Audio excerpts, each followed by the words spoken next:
আচ্ছা দেখো, magnetic effect of current and moving charges. First আমরা যেটা করব সেটা ছিল ওস্টেড এক্সপেরিমেন্ট।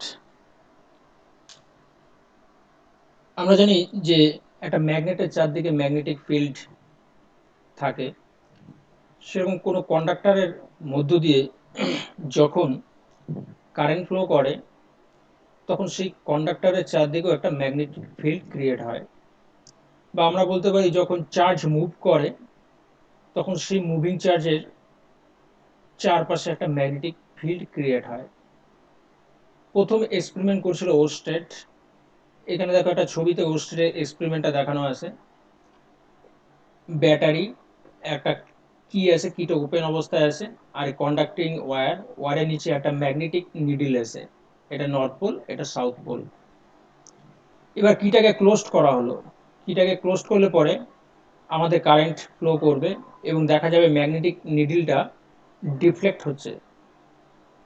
আমরা যদি ব্যাটারির পোলারিটিটাকে উল্টে দেই, অর্থাৎ এদিকটা পজিটিভ আর এদিকটা নেগেটিভ করে দিই, তাহলে পরে কারেন্টের ডিরেকশনটা চেঞ্জ হয়ে যাবে, এবং কারেন্টের ডিরেকশন চেঞ্জ হলে পরে আমরা দেখব যে ম্যাগনেটিক নিডলের ডিফ্লেকশনটা চেঞ্জ হয়ে গেল। তো ম্যাগনেটিক নিডলের নর্থ পোলটা কোন দিকে ডিফ্লেক্ট হবে সেটা অ্যাম্পিয়ার সুইমিং রুল থেকে আমরা বলতে পারি, যেটা তোমাদের ছোট ক্লাসে ছিল। কারেন্ট যেদিকে ফ্লো করছে এই লোকটা সেই দিকে সুইমিং করছে, এবং লোকটার মুখটা এই নিডলের দিকে আছে। তাহলে লোকটার লেফট হ্যান্ড যেদিকে থাকবে, আমার ম্যাগনেটিক নিডলের নর্থ পোলটা সেই দিকে ডিফ্লেক্ট করবে। তাহলে আমরা দেখলাম এখান থেকে যে ওস্টেড এক্সপেরিমেন্ট থেকে যে কনক্লুশন আমরা টানতে পারি সেটা হচ্ছে একটা কন্ডাক্টিং ওয়্যারের মধ্য দিয়ে যখন কারেন্ট ফ্লো করে তখন তার চারপাশে একটা ম্যাগনেটিক ফিল্ড ক্রিয়েট হয়, এবং তার জন্য আমাদের এই যে ম্যাগনেটিক নিডলটা আছে সেই ম্যাগনেটিক নিডলটা ডিফ্লেক্ট হয়, এবং কোন ডাইরেকশনে ডিফ্লেক্ট হবে সেটা আমরা অ্যাম্পিয়ার সুইমিং রুল থেকে জানতে পারি। তাহলে একটা ওয়্যারের মধ্য দিয়ে কারেন্ট গেলে তার চারদিকে ম্যাগনেটিক ফিল্ড তৈরি হয়। এবার এই ম্যাগনেটিক ফিল্ডটা কতখানি তৈরি হয়,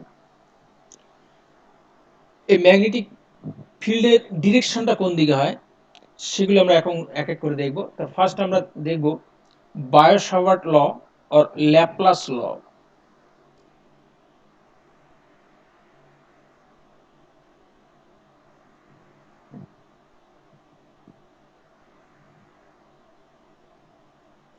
bio-Savart law or Laplace law, এই ল দিয়ে আমরা ম্যাগনেটিক ফিল্ডের ম্যাগনিটিউডটা আমরা বার করতে পারি। অন্যান্য ল যেরকম, এই লটা ঠিক সেরকম না। অন্যান্য লর ক্ষেত্রে একটা স্টেটমেন্ট থাকে, এখানে আমাদের স্টেটমেন্টটাকে ভেঙে ভেঙে ভেঙে বলতে হবে। মনে করো এটা একটা কন্ডাক্টিং ওয়্যার, এই কন্ডাক্টিং ওয়্যারের মধ্যে দিয়ে কারেন্ট ফ্লো করছে আই।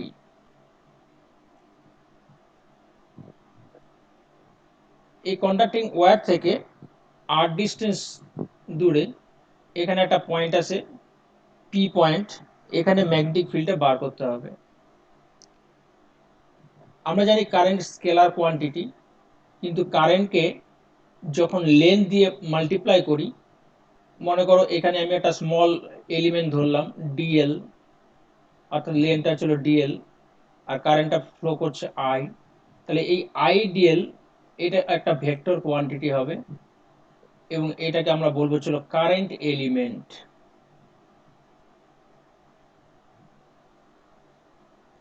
কারেন্ট এলিমেন্ট যখন স্ট্রেট কন্ডাক্টর হয় তখন কারেন্টের ডিরেকশন যেদিকে, কারেন্ট এলিমেন্টের ডিরেকশনও সেই দিকে। কিন্তু যখন আমাদের কন্ডাক্টরটা স্ট্রেট হবে না, তখন আমাদের কি করতে হবে, কোনো একটা পয়েন্টে আমরা যদি একটা ট্যানজেন্ট ড্র করি, তাহলে সেই ট্যানজেন্ট বরাবর হবে হচ্ছিল আমাদের কারেন্ট এলিমেন্টের ডিরেকশন। তাহলে এখানে আমাদের এই পয়েন্টের থেকে আমরা যদি একটা ট্যানজেন্ট ড্র করি, তাহলে এই ট্যানজেন্ট বরাবরই হবে হচ্ছিল আমাদের কারেন্ট এলিমেন্টের ডিরেকশন। এই কারেন্ট এলিমেন্টের ডিরেকশনের সাথে এই আর এর ডিরেকশনের অ্যাঙ্গেল হচ্ছিল আমাদের থিটা। তাহলে অ্যাকর্ডিং টু বায়ো-সাভার্ট ল, এই পি পয়েন্টে যে ম্যাগনেটিক ফিল্ডটা তৈরি হবে সেই ম্যাগনেটিক ফিল্ডটাকে যদি আমি ডিবি ধরি আর এই যে স্মল এলিমেন্টটা আছে এই এলিমেন্টের লেন্থ হচ্ছিল ডিএল, তাহলে আমরা বলতে পারি magnetic field proportional to I, অর্থাৎ যত বেশি কারেন্ট ফ্লো করবে ম্যাগনেটিক ফিল্ড তত বেশি হবে। ডিবি প্রপোর্শনাল টু ডিএল, অর্থাৎ আমাদের অল্প একটু লেন্থের জন্য যা ম্যাগনেটিক ফিল্ড হবে আমি যদি লেন্থটাকে ইনক্রিজ করে দিই ম্যাগনেটিক ফিল্ডটাও আমাদের বেশি হবে। DB proportional to sine theta, অর্থাৎ আইডিয়াল আর আর এর মধ্যে যে অ্যাঙ্গেলটা থিটা তার সাইনের প্রপোর্শনাল হচ্ছে ডিবি, আর ডিবি প্রপোর্শনাল টু 1/r², অর্থাৎ আমরা যত ডিস্টেন্সে যাব তত আমাদের ম্যাগনেটিক ফিল্ডটা কমতে থাকবে। এই সব কয়টাকে যদি আমরা একসাথে করি তাহলে আমাদের আসছে হচ্ছিল dB equal to dB proportional to IDL sine theta by r², or dB equal to একটা কনস্ট্যান্ট আসলো k IDL sine theta by r²।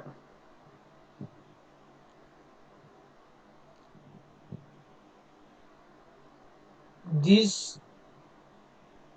is Biot-Savart law.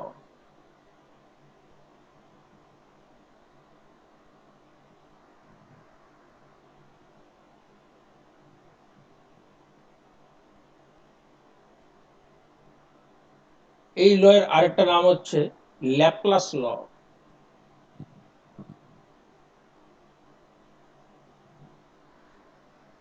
এই যে কনস্ট্যান্ট কে আছে এই constant value of K is depend on, ঠিক ইলেকট্রোস্ট্যাটিকের মতনই, কার কার উপর depend করে, এই যে এখানে যে মিডিয়ামটা আছে সেই মিডিয়ামের নেচারের উপর ডিপেন্ড করে। কন্ডাক্টর আর পি পয়েন্টের মাঝখানে যে আমাদের মিডিয়ামটা আছে সেই মিডিয়ামের উপর ডিপেন্ড করে nature of medium.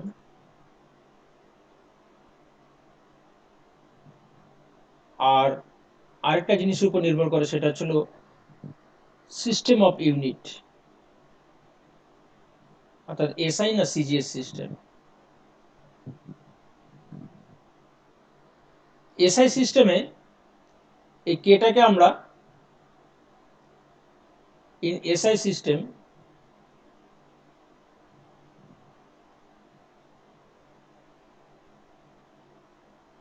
K equal two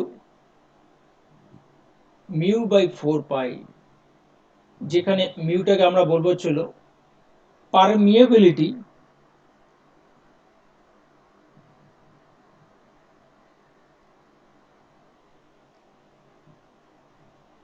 of the medium,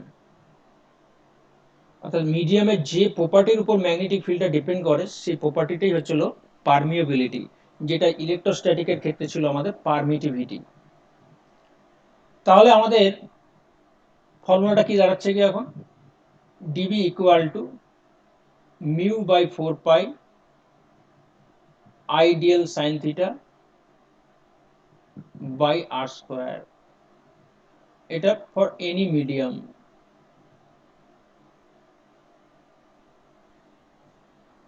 মিডিয়ামটা যদি ভ্যাকুম হয় তাহলে আমাদের কি হবে, in SI system for vacuum or air medium,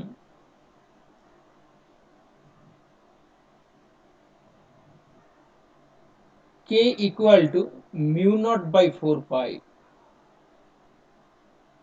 এখানে মিউ নটটা ছিল কি পারমিবিলিটি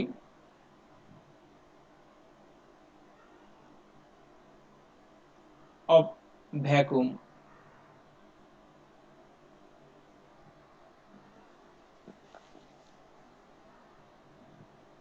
এই মিউ নট বাই 4 পাই এর একটা ভ্যালু আছে, মিউ নট বাই 4 পাই এর ভ্যালু হচ্ছিল আমাদের 10⁻⁻⁷। তাহলে এটার একটা ইউনিট থাকবে, এটার ইউনিট হচ্ছিল আমাদের হেনরি পার মিটার। এই হেনরিটা হচ্ছিল আমাদের সেলফ ইন্ডাকটেন্সের ইউনিট, যেটা আমরা ইন্ডাকশনের চ্যাপ্টারে পাবো। এছাড়া আরো কতগুলি ইউনিট আছে আমাদের, আমরা এক এক করে দেখি আর কি। তাহলে মিউ জিরোর ভ্যালু কত হবে আমাদের? মিউ জিরোর ভ্যালু হবে ছিল 4 pi into 10⁻⁻7 henry per metre. এই মিউ জিরোর ইউনিটটা আমরা অন্যভাবে বার করতে পারি, দেখো dB equal to mu zero by 4 pi I dl sine theta by r square. তাহলে এখান থেকে আমরা বলতে পারি mu zero equal to 4 pi into r square into dB by I dl sine theta. তাহলে আমাদের সবার যদি ইউনিট বসিয়ে দিই, তাহলে আমরা ইউনিট কি পাবো? Unit of mu zero is equal to, এই 4 পাইয়ের কোনো ইউনিট নেই, আর স্কোয়ারের ইউনিট হচ্ছিল মিটার স্কোয়ার, এই ডিবির ইউনিট হচ্ছিল আমাদের weber per metre square, weber metre to the power -2। এই ওয়েবারটা হচ্ছিল আমাদের unit of flux, unit of magnetic flux, যেরকম তোমরা ইলেকট্রিক ফ্লাক্স পড়ছো, ম্যাগনেটিক ফ্লাক্স, এটা আমরা পাবো পরে। আর হেনরিটা ছিল আমাদের ইউনিট অফ সেলফ ইন্ডাকটেন্স, এগুলো আমরা পাবো পরে।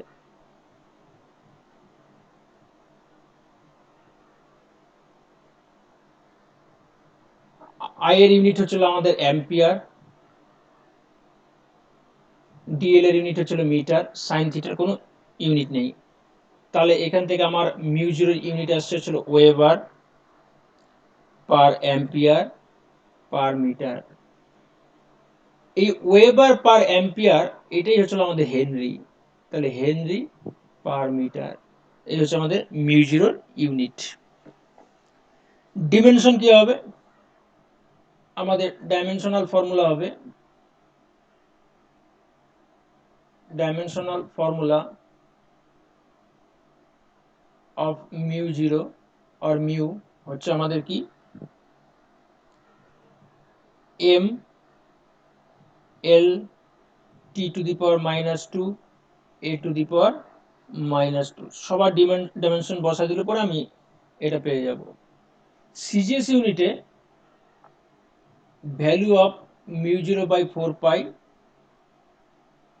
এটাকে আমরা নিব চলো সিজিএস ইউনিটে 1, অর্থাৎ সিজিএস ইউনিটে মিউ জিরো বাই 4 পাই কোনো দরকার নেই। এবার আমরা একটু আগে দেখলাম ইউনিট অফ ডিবি কি, ইউনিট অফ ডিবি অর্থাৎ ম্যাগনেটিক ফিল্ড হচ্ছিল আমাদের, ইউনিট অফ ডিবি আর ম্যাগনেটিক ফিল্ডের ইউনিট হচ্ছিল ওয়েবার পার মিটার স্কোয়ার, আর এটারই আরেক নাম আছে হচ্ছিল টেসলা, এটা হচ্ছিল এসআই ইউনিট। আর সিজিএস ইউনিট হচ্ছিল আমাদের গাউস।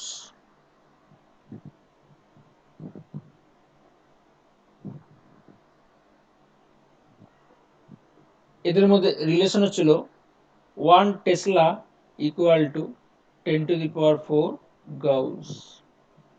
এটা ছিল ম্যাগনেটিক ফিল্ডের ইউনিট। তাহলে আমাদের বায়োসাভার্ট লয়ের ম্যাথামেটিক্যাল ফর্মটা আমরা দেখলাম, B equal to mu zero by 4 pi I dl sine theta by r square. এবার এই ম্যাগনেটিক ফিল্ডের ডাইরেকশনটা কোন দিকে হবে? এই ম্যাগনেটিক ফিল্ডের ডাইরেকশনটা বার করার আগে আমরা এটা ভেক্টর ফর্মটা তৈরি করব। আমাদের ডিবির ফর্মুলা কি আসছে? DB equal to mu zero by 4 pi I dl sine theta by r square.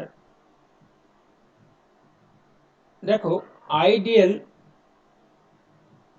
Cross r cap এটা মানে দাঁড়াচ্ছে গিয়ে আইডিএল এর ম্যাগনিটিউড, এই আর ক্যাপের ম্যাগনিটিউড হচ্ছে 1, আর এদের মধ্যে যে অ্যাঙ্গেল তার সাইন, তার মানে দাঁড়াচ্ছে গিয়ে আইডিয়াল সাইন থিটা।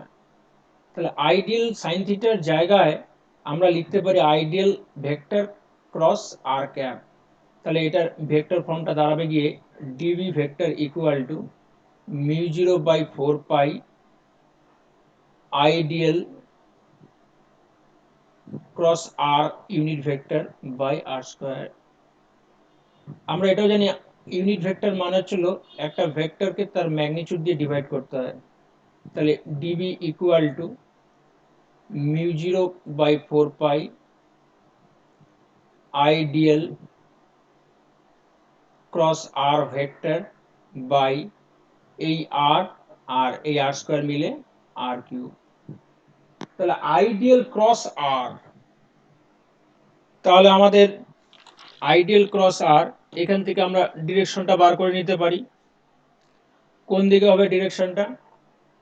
এই যে দেখো আইডিয়াল ক্রস আর, আইডিয়াল ক্রস আর এদিকে যদি আমরা একটা স্ক্রুকে ঘোরাই আইডিয়াল থেকে আর এর দিকে, এই স্ক্রুটাকে ঘোরালে পরে এর ডিরেকশনটা হচ্ছিল আমাদের বোর্ডের ভেতর দিকে। এই বোর্ডের ভেতর দিকে ডিরেকশনটা বোঝানোর জন্য আমরা এখানে একটা ক্রস চিহ্ন দিব। অর্থাৎ কোনো জায়গায় যদি ক্রস সাইন থাকে, ক্রস সাইন থাকলে পরে বুঝতে হবে ম্যাগনেটিক ফিল্ডটা হচ্ছিল আমাদের ইনওয়ার্ড ডাইরেকশনে, অর্থাৎ আমাদের নোটবুকের ভেতর দিকে।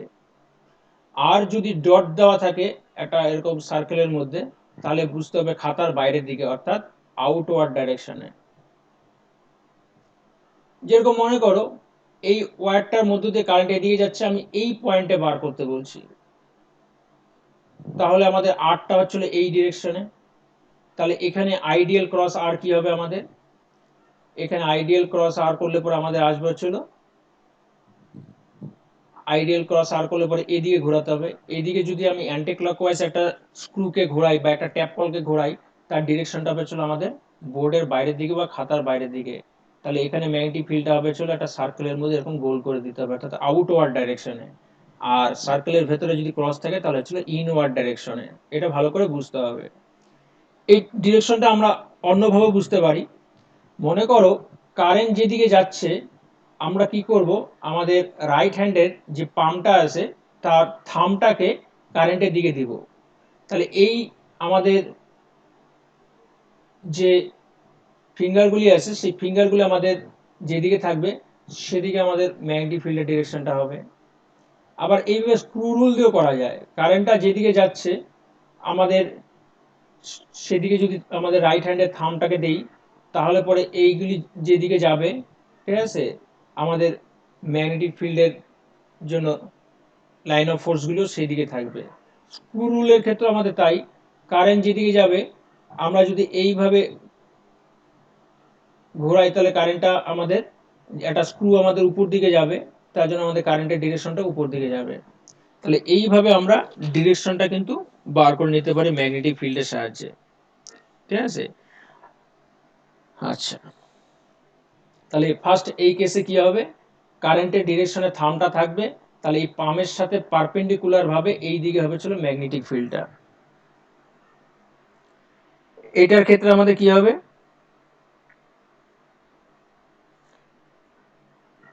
আমাদের কারেন্টটা যেদিকে যাচ্ছে সেদিকে যদি ওঠাতে হয় তাহলে আমাদের এইটাকে স্ক্রুটাকে আমাদের এই দিকে ঘোরাতে হবে, তাহলে আমাদের ম্যাগনেটিক ফিল্ডের ডাইরেকশনটা আমরা এখানে পেয়ে যাচ্ছি, ঠিক আছে। আবার এখানেও ঠিক তাই,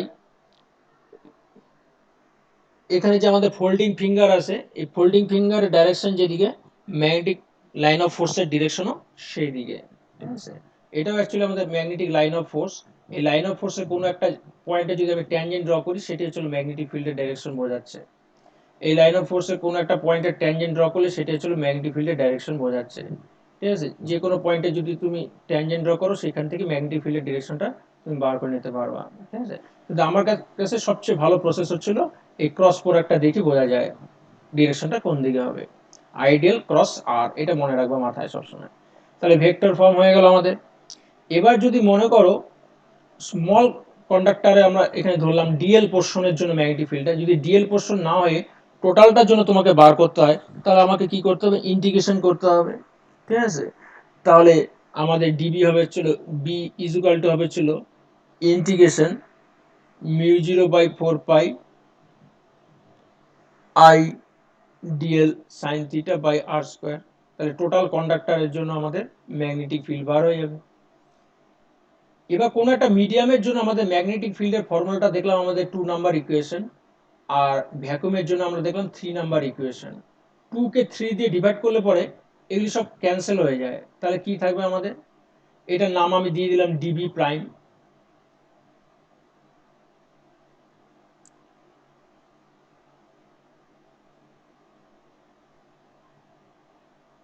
তাহলে 2 ইকুয়েশন 2 ডিভাইডেড বাই ইকুয়েশন 3, এটা করলে আমরা দেখছি যে dB by dB prime equal to mu by mu not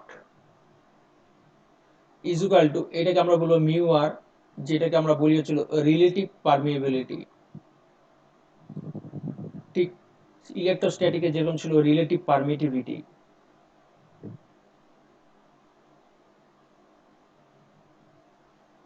তাহলে mu equal to mu zero mu r, এটা আমাদের বিভিন্ন সময় লাগবে।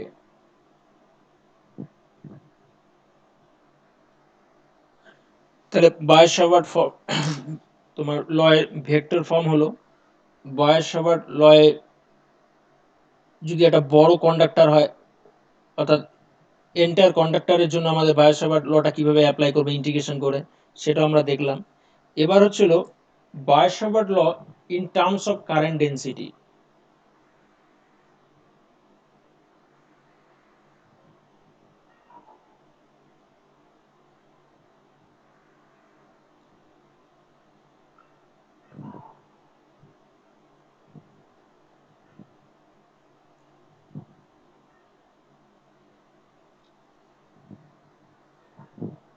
আমরা বায়স-সাভার্ট লটা দেখলাম তখন dB equal to mu zero by 4 pi, dB prime না দিয়ে শুধু ডিবি দিলাম, IDL sine theta by r square. আর ভেক্টর ফর্মটা ছিল dB vector equal to mu zero by 4 pi ideal cross r by r cube. আমরা জানি current density যে মানে হচ্ছিল কারেন্ট বাই এরিয়া, তাহলে কারেন্ট ইনটু আমরা কি করলাম, উপরেও একটা ডিএল দিয়ে মাল্টিপ্লাই করলাম, নিচেও একটা ডিএল দিয়ে মাল্টিপ্লাই করলাম। তাহলে আইডিয়াল এই এরিয়া ইনটু লেন্থ, এটা মানে হচ্ছে ভলিউম, এটাকে দিলাম ডিভি। তাহলে আইডিয়াল ইজুকাল টু হচ্ছে আমাদের জে ডিভি। তাহলে এই আইডিয়াল এর জায়গায় আমরা জে ডিভি বসিয়ে দিতে পারি এখানে। তাহলে mu zero by 4 pi IDL এর জায়গায় আমরা বসাবো J cross r by r cube, আর এই যে ডিভিটা আছে ডিভিটাকে এখানে লিখে দিলাম। এটা ছিল আমাদের Biot Savart law in terms of current density. এবার আমরা যেটা করব সেটা ছিল বায়স-সাভার্ট ল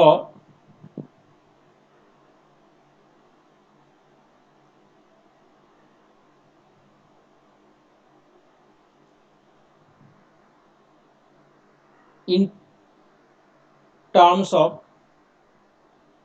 charge q and its velocity. কারেন্টের জন্য কোন একটা কন্ডাক্টরের মধ্য দিয়ে কারেন্ট গেলে তার চারদিকে ম্যাগনেটিক ফিল্ড তৈরি হয়, আর কারেন্ট যাওয়া মানেই তো চার্জ মুভ করছে, তাহলে মুভিং চার্জের জন্য আমাদের ম্যাগনেটিক ফিল্ড তৈরি হয়। তাহলে ম্যাগনেটিক ফিল্ডের যে ফর্মুলাটা সেটা আমরা মুভিং চার্জের জন্য বার করে নিতে পারি।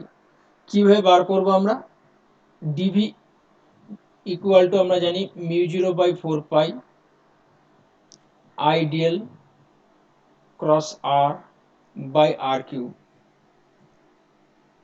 তাহলে এবার আমাদের এখানে আসছে যেটা সেটা হচ্ছিল আইডিয়াল ইজুকাল টু, এটাকে আমরা বলতে পারি আই মানে হচ্ছে চার্জ বাই টাইম, এটাকে একটু সাজিয়ে লিখলে আমরা লিখতে পারি কিউ ডিএল বাই ডিটি। এই ডিএল বাই ডিটি মানে হচ্ছে ভেলোসিটি, তাহলে কিউ ভি, তাহলে আইডিএল এর জায়গায় আমরা কিউ ভিটাকে বসিয়ে দিব, তাহলে mu zero by 4 pi q v cross r by r cube. এটা ছিল আমাদের Biot Savart law in terms of charge and velocity. তাহলে আমরা একটা কারেন্ট ক্যারিং কন্ডাক্টরের জন্য তার চারদিকে যে ম্যাগনেটিক ফিল্ড তৈরি হয় সে সংক্রান্ত ওস্টেডের এক্সপেরিমেন্ট দেখলাম আমরা, এবং ওস্টেড এক্সপেরিমেন্টে আমাদের যে ম্যাগনেটিক নিডলের নর্থ পোলটা কোন ডাইরেকশনে ডিফ্লেক্ট করবে সেটার জন্য আমরা অ্যাম্পিয়ার্স সুইমিং রুলটাও দেখলাম। এরপরে আমরা দেখলাম এই যে ম্যাগনেটিক ফিল্ডটা তৈরি হয় তার ম্যাগনিটিউডটা আমরা কিভাবে বার করব। ম্যাগনিটিউডটা আমরা বায়-সাভার্ট ল আর ল্যাপ্লাস ল দিয়ে বার করব। এই বায়-সাভার্ট ল এর ম্যাথামেটিক্যাল ফর্মটা আমরা দেখলাম। সেখানে আমরা দেখলাম যে কনস্ট্যান্ট যেটা ছিল, কনস্ট্যান্ট অফ প্রপোর্শনালিটি, এটা এসআই সিস্টেমের ক্ষেত্রে আমরা ধরছিল মিউ বাই 4 পাই, আর ভ্যাকুমের ক্ষেত্রে মিউ জিরো বাই 4 পাই। এই মিউ জিরো বাই 4 পাই এর ভ্যালুটা কত সেটা আমরা দেখলাম, নিউমেরিক্যাল করতে গিয়ে লাগবে সেটা 10⁻⁻⁷। এটার ইউনিট দেখলাম, মিউ জিরোর ইউনিট কি, আর মিউ জিরো বা মিউ এর ডাইমেনশনটা কি সেটাও আমরা দেখলাম। এরপর আমরা বায়-সাভার্ট ল এর ভেক্টর ফর্ম দেখলাম, এবং এন্টার লেন্থের জন্য বার করতে গেলে ইন্টিগ্রেশন করতে হবে সেটা জিনিসটা বুঝলাম। এরপর আমরা দেখলাম বায়-সাভার্ট লটা কিভাবে আমরা কারেন্ট ডেন্সিটির সাহায্যে রিপ্রেজেন্ট করতে পারি, আর বায়-সাভার্ট লটা কিভাবে আমরা চার্জ আর ভেলোসিটি এই দুটোর সাহায্যে আমরা রিপ্রেজেন্ট করতে পারি। এরপর আমরা কিভাবে আমরা ম্যাগনেটিক ফিল্ড বার করার জন্য বায়-সাভার্ট লটাকে অ্যাপ্লাই করব সেটা দেখব, অর্থাৎ অ্যাপ্লিকেশন অফ বায়-সাভার্ট ল।